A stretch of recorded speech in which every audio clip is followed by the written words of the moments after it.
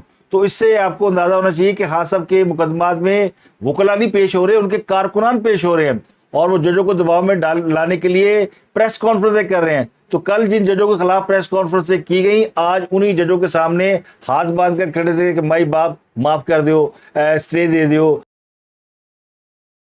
رانا جی ہمیں معاف کرو, غلطی ہمارے سے ہو گئی. تو آج ہاتھ جوڑ کر کھڑے ہیں, اور یہ ریفلیکٹ کرتا ہے. اور دوسری تکلیف کیا ہے؟ دوسری تکلیف یہ ہے کہ یہی جب حکومت میں تھے خان صاحب, تو نواز شریف کی روزانہ کی بنیاد پر حاضری عدالت کے اندر میک شور کی گئی تھی, ایک مانیٹرنگ جج بٹھایا گیا تھا. تو عدالتوں کو بھی اس بات کی تکلیف ہے. یہاں کوئی روزانہ سماعت بھی نہیں ہو رہی تھی, اور عمران خان صاحب کو درجنوں موقع دیے گئے, لیکن وہ تلاشی دینے سے انکاری ہے. دوسروں کو کہتے تھے تلاشی دو, اپنی باری آئی تو کوئی گر ہو گیا. اب تک کے لیے اتنا ہی. آپ سے ملاقات ہوتی ہے اگلے ولاگ میں. اپنا گردنوا کے لوگوں بہت خیال ہے.